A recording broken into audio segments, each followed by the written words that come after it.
welcome to I Think Therefore I Chismis, ang ating weekly dose ng chikahan.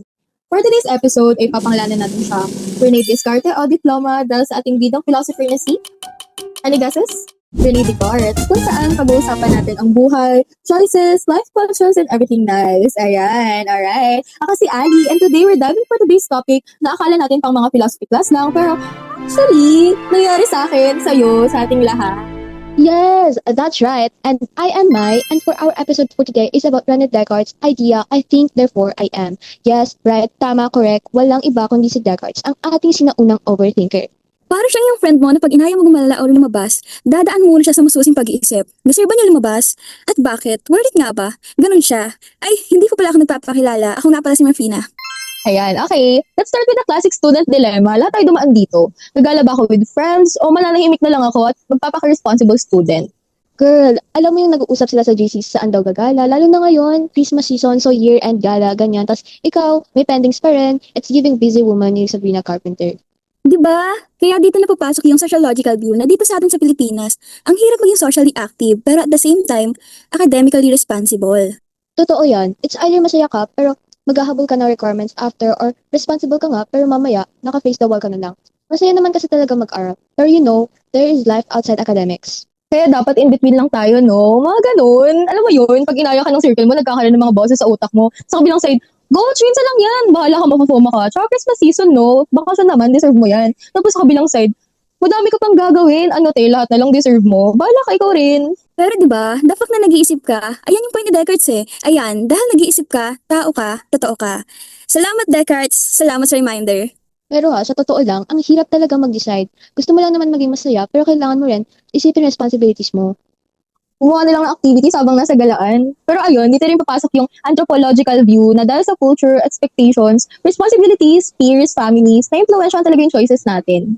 Kaya minsan kahit gusto mo, kinukonsider mo rin yung anong acceptable sa society natin. Kaya nga minsan, di ba, nagpapasecond opinion pa tayo, especially sa mga friends natin. Kasi ang hirap talaga mag-decide, saka para sila rin yung sisihin ko pag it didn't turn out well. Pero grabe rin kasi talaga yung pressure, expectation, at responsibilities pag nagsama-sama. Saka kung puro aral lang, nakaka-burnout talaga siya. Dito naman na pumapasok yung psychological view. Nakaka-apekto siya sa kung ano tayo bilang tao.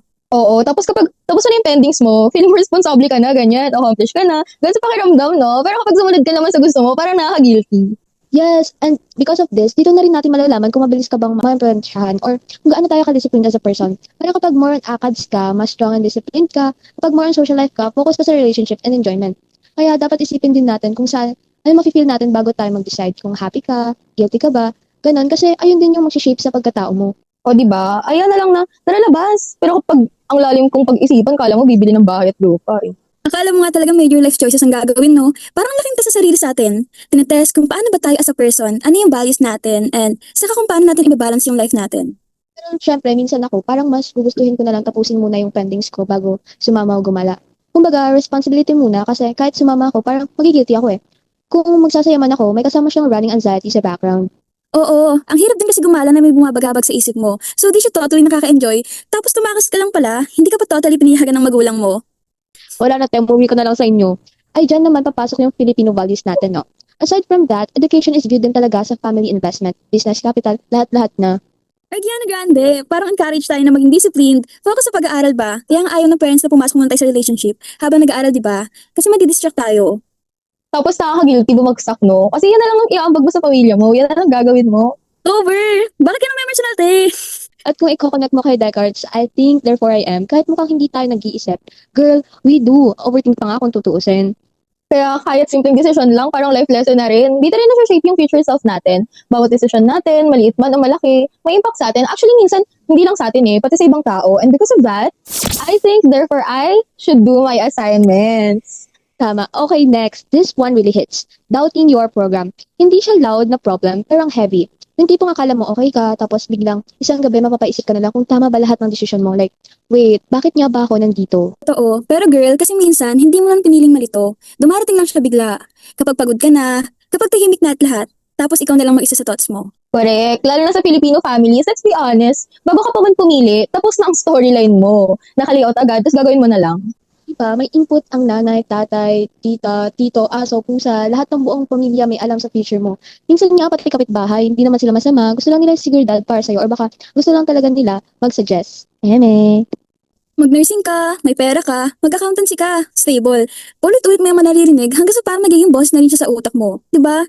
Kaya thank you po sa suggestions pero ako po yung mag-aaral, hindi kayo. So kuya tayo, ikaw dito, ako dyan. Di ba? Kaya minsan tinutuloy mo na lang eh. Hindi dahil masaya ka, kundi dahil ayaw mo maging dahilan ng disappointment. Parang mas mabigat yung guilt kaysa sa actual workload. Like, di ba? Then one day, habang nasa klase ka or gumagawa ng requirements, bigla mong tinatanong sarili mo, wait, gusto ko ba talaga to? At saka pag tinanong mo na yan, wala na te, panindigan mo na yan, hirap mag-back to zero eh. Pero you know, that doubt hurts. Kasi kasama yun yung takot eh. Takot na baka mali ka, takot na baka masayang yung oras mo, and takot na baka hindi mo na alam kung sino ka. Ayan. And this is where the course becomes real. Hindi lang theory. Kasi sabi nga, kahit sa pagdududa, may isang bagay kang siguradong alam.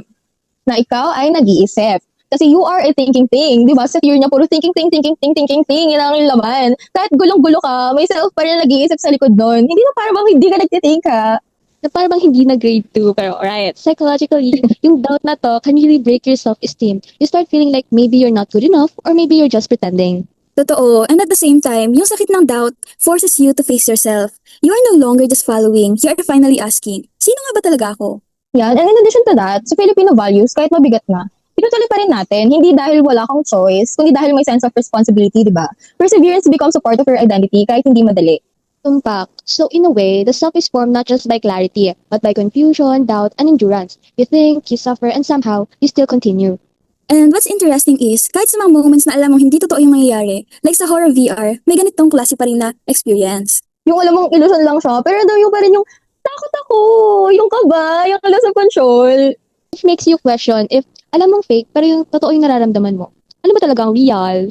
And that question takes us straight into our next scenario, horror-themed virtual reality, and how being deceived actually makes us more aware of the thinking self. Ayan, at dahil nandito na nga tayo sa topic na to, let's talk about horror-themed virtual reality. Yung experience na alam mong hindi totoo, pero bakit totoo pa rin yung takot? Parang gusto mo na lang tumawag ng barangay tanod, like, girl, calm down, walang aswang dyan, damit mo lang yan, no? Literal, naka-headset ka lang, sa kwarto ka lang, safe ka, pero once magsimula yung game, parang biglang may danger, tibok ng puso, naglalamig kamay mo, at for a moment, nakakalimutan mo na simulation lang siya. Totoo. So, alam ng isip mo na fake siya, pero yung katawan mo reacts like it is real. And that moment, when you start questioning what you're feeling, yun ang nagiging more than just a game. Yan, and this is where Rene Descartes comes in. Kasi sabi niya, kahit na niloloko tayo ng senses natin, may isang bagay na hindi mo pwedeng i-deny, na nag-iisip ka. I think therefore I am, meaning yung very act of doubting, questioning, at being aware already proves that you exist. Tao ka pa rin, congrats! Kahit niloloko ka ng VR, over naman sa mga cheating issues na yan. So, the fact na nare-realize mo na nag-deceive ka, shows na may thinking self sa likod ng fear mo. Controversial ha. Sa society ngayon, horror VR is mostly seen as entertainment, diba? Fun, thrilling, immersive. But at the same time, it pushes us to question reality at yung sarili natin. Yung sarili natin, yung reactions natin, ganun. Kung okay ka ba, ano. Diba, nagsisimula kang magtanong sa sarili, bakit takot ako kahit alam kong fake lang? Bakit yung katawan ko mas mabilis mag-react kaysa sa isip ko? And that questioning is very Cartesian. Cartesian! Hindi ka lang basta nakaka-feel, nagre-reflect ka. You're literally thinking about your thinking. Ayan, from an anthropolog, takot agad. Or kung paano natin ina-handle yung stress. For some, kasi surviving the experience boosts confidence. Ay, kaya ko to. For others, it's a moment for self-awareness, like, ay, hindi ako pang last man standing, and that's okay. Not everyone is built for survival nga, diba? Pero guys, those reflections slowly shape self-esteem, self-concept, and even our identity. Kasi how we respond sa fear says something about who we are. Ayan, sa Filipino context naman, dito pumapasok yung pakikiramdam. Tinuturuan tayo maging sensitive sa feelings natin, yung kaba, gut feelings, sense na may mali. Kaya kahit alam natin na illusion lang yung virtual reality, yung fear na nararamdaman natin, real pa rin, kasi na-experience natin siya. At kapag nare-recognize natin yung fear at nag-question tayo, nagiging mas aware tayo sa sarili natin. Ayan, so in the end, horror team VR teaches us something important, na kahit manipulated ang reality, kahit niloloko ang senses natin, The thinking self remains. Nagdududa tayo, nagre-reflect, at nagiging aware. And just like Descartes said, I think, therefore I am. Kahit sa deception, yung awareness natin proves that we exist. ayan, so as we end this episode, remember na sa bawat scenario na pinag-usapan natin, every reaction, every doubt points back to one thing. Yung fact na nag-iisip tayo, nagtatanong, at nagpo-pause means we are aware. And that awareness is what makes these experiences meaningful. Kahit magulo, kahit walang malinong masagot. Ayan, that ends our podcast. Sana may natutunan kayo. Kung nalito man kayo habang nakikinig, edi congrats! Kasi sabi nga ni Descartes, thinking means you exist. So you've made it. Totoo, kaya guys, thank you for listening. Mag-ingat sa VR, sa life, at sa mga decisions na hindi mo nag-iisipan. So, guys, thanks for hanging out with us. See you on the next episode. Bye-bye! Bye!